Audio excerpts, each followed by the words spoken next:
നമ്മുടെ എല്ലാവരുടെയും വീടുകളിൽ വളർത്തുന്ന ഒരു ചെടിയാണ് സി പ്ലാന്റ്. ഇൻഡോറിലും ഔട്ട്ഡോറിലും നമ്മളിതിനെ വളർത്താറുണ്ട്. ഇൻഡോറിൽ വളർത്തുമ്പോൾ പ്രത്യേകിച്ച് ബെഡ്റൂമിൽ വളർത്താൻ പറ്റുന്ന ചെടികളിൽ ഏറ്റവും നല്ലതാണ് സി പ്ലാന്റ്. അതിൻ്റെ പ്രധാന കാരണം വായു ശുദ്ധീകരിക്കുന്ന ചെടിയാണിത്.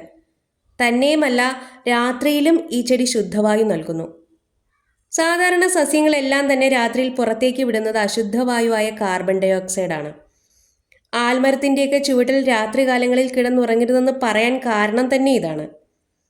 രാത്രിയിൽ സസ്യങ്ങൾ നമ്മളെപ്പോലെ ഓക്സിജൻ തന്നെയാണ് ശ്വസിക്കുന്നത്, പുറത്തേക്ക് വിടുന്നത് കാർബൺ ഡൈ ഓക്സൈഡും. എന്നാൽ രാത്രിയിൽ ശുദ്ധവായു നൽകുന്ന ചെടികളാണ് നമ്മൾ വീടിൻ്റെ അകത്തളങ്ങളിൽ വളർത്തുന്നത്. ഈ ചെടി ബെഡ്റൂമിൽ വളർത്തുമ്പോൾ ശുദ്ധമായ വായുവും ശാന്തമായ അന്തരീക്ഷവും ഉണ്ടാവുന്നു. അത് നമുക്ക് നല്ല ഉറക്കത്തെ പ്രദാനം ചെയ്യുന്നു. ഇതിൻ്റെ മറ്റൊരു പ്രത്യേകത എന്നത് മുറിക്ക് പച്ചപ്പ് നിലനിർത്തുന്നു എന്നുള്ളതാണ്. പച്ചപ്പ് സമ്മർദ്ദത്തെ കുറയ്ക്കാൻ സഹായിക്കും. അപ്പോൾ നല്ല മാനസികാരോഗ്യം ലഭിക്കും. ചെറിയ പ്രകാശത്തിൽ ഈ ചെടി നന്നായി വളരും.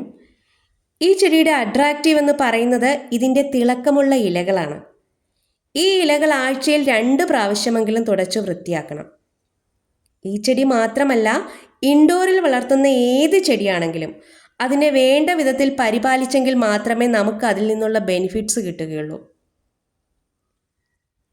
ഭാഗ്യവും നമ്മുടെ വീട്ടിലേക്ക് അട്രാക്റ്റ് ചെയ്ത് കൊണ്ടുവരാൻ കഴിവുള്ള ചെടിയാണ് സി പ്ലാന്റ്.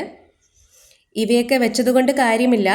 ഇങ്ങനെയുള്ള ചെടികളുടെ ഇലകളൊക്കെ വൃത്തിയാക്കി ആവശ്യത്തിന് മാത്രം വെള്ളം കൊടുത്ത് നന്നായി പരിപാലിച്ചാൽ ഇവയിൽ നിന്ന് കിട്ടുന്ന ഗുണങ്ങൾ തീർച്ചയായും നമുക്കുണ്ടാവും.